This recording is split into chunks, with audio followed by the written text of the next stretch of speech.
I'm grateful for the opportunity to bring my buddy Charles Byrd in here because he is one master at relationship building and allowing people to understand how to set up ways to create JV relationships in, a great way, not just becoming something for the sense of being spammy or just raising money or whatnot, or rising up that way. It's Zach Benson and I were talking about it too, about how, we're creating opportunities through the relationships we build. We invest in areas, masterminds and people and services and systems and products, but also keeping these people that are your power partners, like by your side. If you talk to them once a week or you talk to them 7 months down the line, they still understand that you're there to support them through these situations and times, especially something like what we're going through right now in the last couple of months, really fine tuning where there's people that are thriving right now and there's people that are, that are plummeting and losing opportunities. But today I really want him to just talk about a little bit about his story, as well as what he's suggesting to do right now to continue to build relationships during this time that can lead to sales now and for future success for your business opportunities. Because a lot of people don't even do JVs right now, right, Charles? Yeah, it's true. There's an array of opportunities here. One, and I'm not sure if you covered this previously, but this is a very unique time window where there's kind of two approaches we can take. We can be frightened and go recluse, or we can get more momentum than we ever have. For me, ever since the COVID action, it's been busier and busier. And I think a lot of communities are creating different types of Zoom calls and gatherings like that. And it can be a wonderful way to connect. Just as an example, my friend David Gonzalez had his first virtual internet marketing party the other night. And there was, I don't know, probably 70 people on there. And I booked 8 different calls from just showing up on the session and chatting with people in the chat. And so whether people are looking to do JVs or not, just relationship building in general and connecting with people, reaching out, listening to what they're looking to accomplish, and then helping them facilitate the fastest path to get there is going to serve you very well. Yeah, no, well, David Gonzalez, he's amazing too, because he helps set up launches for people, and you do a lot of participating with affiliate launches as well. Actually, the question that actually came in was, well, you talk about affiliate relationships within this conversation, so it might be something to kind of touch base on in the beginning while she was like, Yeah, so basically, here's kind of how the day goes for me on calls and what I teach and help other people do. It's really a 4-step process. How to become a human lead magnet. This means just connecting with people. That can be certainly online, back when we were able to travel. That could be in person. It's just connecting with people. Then the next step is creating enlightened partnerships that both parties feel they're getting the better end of the deal. This is listening to what other people are trying to accomplish and coming up with ways to facilitate that, frequently through introductions. Could be a tool recommendation. It could be recommending a certain book or podcast. It's just listening to what they're trying to do and then getting them faster. It's also asking them what they are world-class at, what their passion is, who their ideal client or customer or audience is, and then connecting them with people that would be a good fit as private clients or as a JV partner. Then the next step is no lead left behind. This means having systems where you're following up with people consistently. You're not letting details fall through the cracks. Like when you do have a call and you offer an intro, this means following up and actually delivering that intro. And simply by following up, you will stand out dramatically, because unfortunately most people don't follow up. Yeah, we actually talked about that a little bit earlier yesterday, because a lot of people will call me the follow-up queen because they're like, oh, how many times do you follow up, Tamara? And I was like, well, it really depends on the situation, the person, what our conversation was, but also like it could be like 12 times if it's the sense of, if they haven't like fully said no, or haven't really responded. Like a lot of people are just busy. I don't like to use the word busy, but it's some people just, if it slips through the cracks or it's not top of mind at the time. So, and a lot of people are grateful when I follow up. They're like, thanks for following up, like thanks for being persistent on that side. So people should get that. A lot of people will say like, oh, I followed up, and I say how many times. They'll be like, oh, just once. And I was like, it doesn't work these days. Yeah, it's easy to think. I think it's just human nature. You follow up with someone and maybe you don't hear back. And so it's a natural inclination to think, oh, they're no longer interested, or they don't want XYZ, or perhaps they don't want to hear from me because they didn't reply. When the truth is, they're busy just like you're busy. They have a lot of moving parts, and people actually really appreciate it when you do continue to follow up, because many times they do want to interact with you. They do want to partner with you or work with you. And so it's just staying in touch and being consistent at doing it in a systematic way. And just to give an example, I was recently introduced to a woman named Yifat who interviews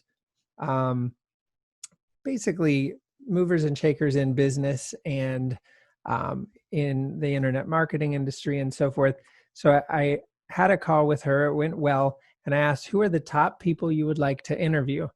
And one of them was Gary Vee, and the other was Joe Polish. And so by the next day, I had her on a group call with Joe Polish. And then I texted her to do an intro to my friend Dave Albano, who has shared the stage with Gary Vee and has contact with his management team. So it's just listening to what people want and then helping them get it. And when you do that systematically, at my last event, people name what I do, systematize niceness. When that's your approach to everyone you're interacting with, it just creates a lot of goodwill, to the point that last Wednesday, I received 5 unsolicited testimonials, and now 2 of them are clients. And I book 2 to 6 joint venture promotions per week. It's just a way of being that's not transactional. It's building deep relationships. It's just like you and I, Tamara, you reached out because of some of the videos I was putting out, and we built a real relationship. And you've had me at your events, you're scheduled at my event. And we've hung out, in the Napa Valley and here and there, and building real relationships where you have people that truly have your back. They're always looking out for you, sharing referrals, intros, finding ways to help you accomplish what you're looking to accomplish. Could you touch point on, some people that might be watching this or might be watching the replay might be in a little bit different industries. A lot of people we work with are in the coaching industry, marketers, entrepreneurs, but there are some other types of businesses watching these replays as well. What would you say just are some of the examples that you do really well with connecting for JV partnerships? Like what types of models? Can you list a few like JV type relationships that are common in this space? Sure. So a very common type of joint venture relationship, one model are launches. These are when you get a bunch of partners on board to promote a particular product or program or webinar, all at the same time.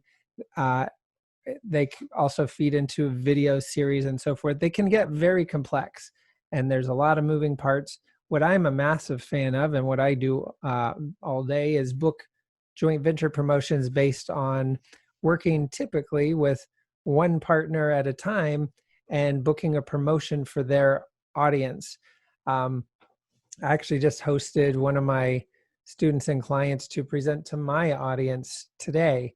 And the model in general, I'll use an example that's pretty easy. So Brian Tracy, a lot of people know who he is as a big author and sales and productivity professional, his audience follows him for productivity advice and sales systems advice, which that's my specialty as well. So he'll invite me in to present to his audience to provide them value that's in alignment with the reason that they follow him.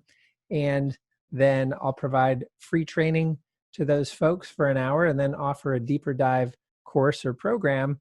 And then we share the revenue that comes in. So it's pretty magic.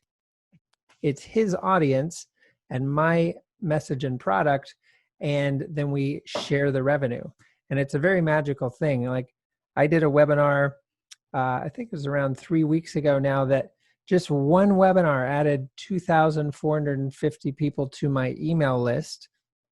I also launched a video through the partners YouTube channel that it's up at 27,000 views. We had 850 people on the webinar live and onboarded 167 new students into my program, all through a joint venture. I mean, a lot of people you chat with, their email lists can vary in size, and usually they're not particularly large, and that's perfectly fine. But one of the magical ways to get them a lot bigger, so you're able to help more people and nurture more relationships like that, is through joint ventures. Mm-hmm. So there's a question in here, Charles. She's asking, how do you define the difference in strategic partnership versus JV relationships? Strategic partnership versus JV relationship. So I think of a strategic partnership in the vocabulary I teach, it's an integrated partnership. I'll give you a couple examples. So like with the Brian Tracy example, he's having me come in and present. That's one type of thing. One of my favorite types of deals are integrated partnerships, where you line up one deal that bring you continuous students or clients or leads ongoing. So I have relationships with several industry experts who have high ticket programs. These are like $15,000 or $20,000 programs, where my program is included inside of theirs. And so it provides those folks a lot of value. And I'm handed my ideal students and clients automatically ongoing. So a strategic partnership, it's I guess kind of more ongoing in general. It wouldn't have to be, but the ones I'm referring to, they're not a one-off thing. They're kind of a ongoing, continuous thing.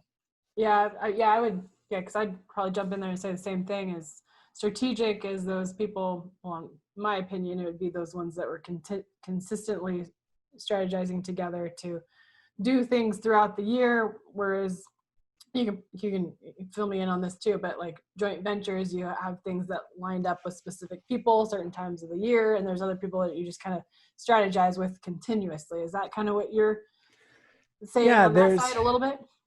Yeah, strategic partners like you and I are, we're there for each other. We're bouncing ideas and strategies and intros and referrals off of each other. And that's what I love about value first relationship building, that creates these real deep relationships where both of us have networks of people who have our back and we have their back, and we're sharing input and ideas and inviting each other to things. So yeah, a strategic partner versus like just, it's like a level deeper, where you're in touch a lot, you're inside of each other's programs and different things like that. Well, I think it's cool because there's so many people that have these programs, services, offers, communities that can place our services and our programs within each other, especially with what in regards to what you do and help people grow, and what my company and agency does. You know, it's cool to be able to have those conversations with coaching and consulting, mentorship, you know, individuals and companies, because they are looking for power partners to go to that they know, like, and trust. So it's easy for them to refer us business more often, or they built that relationship over time and say, hey, like, you know, like you said, like they basically placed your program within their program. So it's like you're getting that cut from the payment that's already coming in from them. Like you get paid for that opportunity. So I think people just don't really even think like that sometimes. Like, how can you build relationships where other people are promoting it, so instead of people spinning their wheels trying to consistently only do it themselves, instead of having people talk you up as well and build that relationship, and they either have gone through your business or understand you or built that relationships to feel comfortable to refer as well. So Yeah, exactly. I've had multiple meetings with a new company that I actually just came across that's really strong in the sales world, exceptionally strong. And so we're having our third meeting next week, and it's about co-creating a product together. It's basically taking elements of my programs, elements of their programs, creating a few modules that kind of bridge those where we're teaching together, and then offering that to their audience, potentially my audience. And when you find things, the way Jay Facette puts it, which I like, is finding upstream and downstream partners. And I'll give you an example. So next month, I'm presenting to Danny Inney's audience, and I'm been interviewed inside of their high ticket program called ACES. And it's the perfect, I'm a perfect downstream partner from them because they help people build their businesses, build online programs and courses. And so let's say someone builds an online course. Well, next they need a traffic source. They need a way to sell it. So they could pay for Facebook traffic or other things, or they could learn how to create relationships and do joint ventures to get free traffic. So you're looking for the next thing in line to connect the dots, kind of upstream and downstream and parallel, and always be connecting the dots for other people and matching those things up. I think during this time, a lot of people we have a client that's actually an influencer in the hospitality space, and we're literally helping them set up. They did their first kind of like test run on a webinar. They've joined other people's webinars, but this is the first time that they've actually set up their own webinar to go in towards their own high-end consulting piece in the hospitality industry. And it's so interesting because these people have had to think, and this relates to a lot of people having to shift in different industries to create some sort of product, especially if they have a consulting background or influence. You know, like, why not shift now if you're, you know, a doctor, a nurse, a chiropractor, a dentist? Like, people have to think about different ways, the ones that have closed down the doors. So we're excited for them because they're launching a webinar. They did the test run, but I had suggested them to push it out until everything's set up, from the landing page, everything in place now, and have a good sales page for when they do present the offer. But webinars, I think, are one thing that are going to be starting to pick back up again during this time as well. And I know that you do quite a few webinars. What are your thoughts about utilizing webinar strategies for a lot of the people coming up now that are like, I don't know how to do anything online, like some of these brick and mortar businesses that might be struggling right now? What would you say some tips for them that could be helpful right now? Sure. Well, step one is start as simple as you can to just actually get things going, and basically you can build on it. So you can get a basic framework in place, like you're talking about, Tamara. You need your webinar, your landing page, some of the core elements to be able to execute it. But you also don't have to make it too advanced. And between this webinar and the next one, you can add a little bit of nuance and kind of, it's Kaizen's continuous improvement. Every time you make it a little better, you get better at delivering it. And by the way, when people are new to webinars, as with anything, there's a little bit of a learning curve. You get up and going. I remember some of my first webinars, trying to figure out where all the buttons and things are. And by the third and fifth and 20th time you're doing this, you're getting better at it, becomes second nature. And in fact, when I look at webinars from 3 or 4 years ago, I'm dramatically better at presenting them because I'm doing them all the time.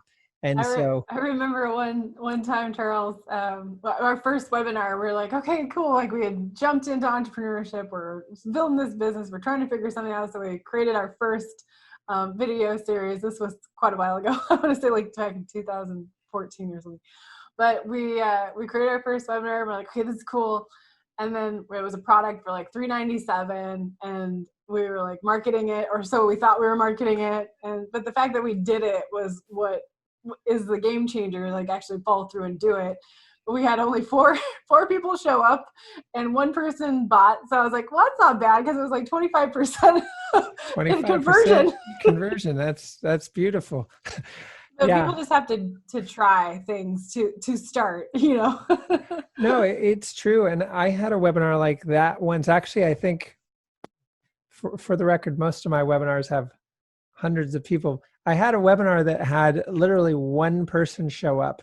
And what I did, I basically unmuted his line, and I was like, I don't know, like there was some tech issue that caused that. And so I just explained it, and I said, here's what I was going to explain on this training. Here's the outcome of it. And I was going to offer this course, and here's the benefits of that. And the guy's like, cool, I'll take it. So it was a 7-minute webinar. I had 100% conversion.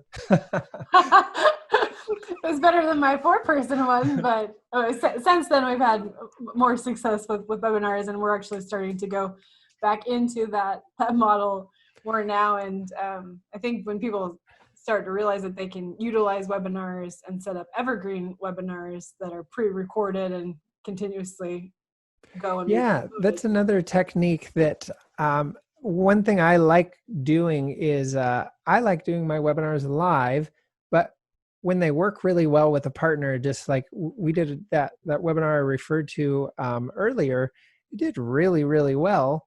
And in that case, which isn't particularly normal for me, but that included a YouTube video as part of the promotion. So that video continues to raise by about 1,000 views a week. And so the live webinar we did, we evergreened it. For people who don't know what that means, it means we took those recordings and automated that webinar. So people watching that YouTube video, when it says, hey, register for the webinar, they actually they can go register for the webinar, and it plays them a replay of the live one. So that automated webinar that was initially delivered live will be bringing in hundreds of dollars a month going forward, because the video is constantly getting views.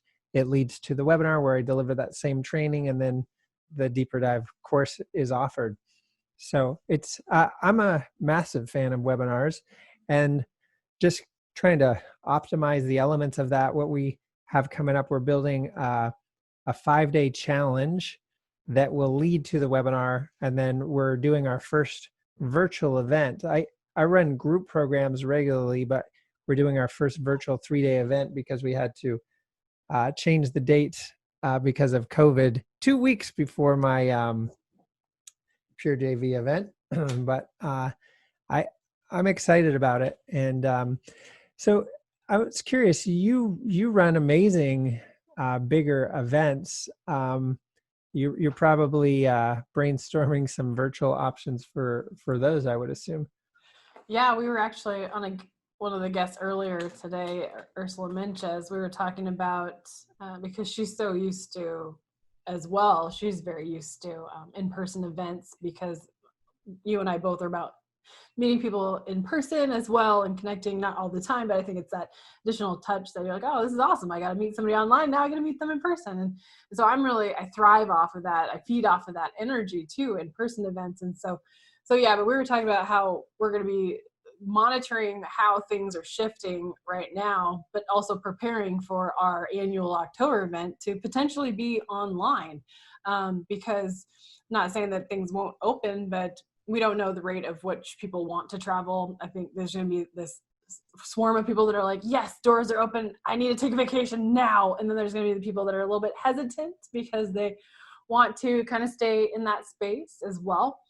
And what's really intriguing to me is the fact that we have the ability now to set up multiple camera streams and have professional equipment, and you can set up your own stage like experience backdrop in your own space. You can stand up and record, and that's the benefit I have with having a lot of professional gear. I know not everybody has that, but hosting virtual events is going to be something that's, I think it's going to be a hit or miss throughout this time period as well.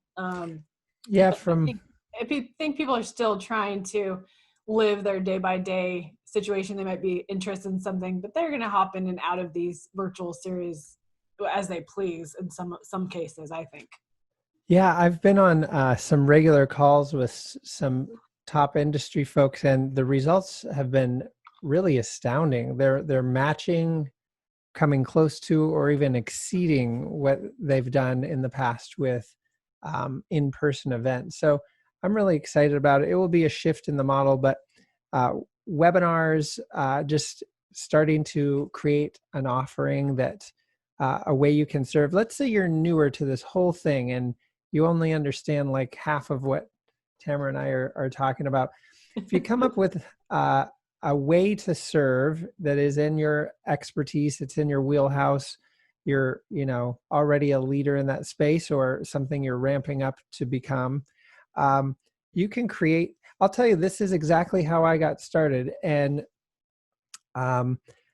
I was asked to speak at a real estate conference.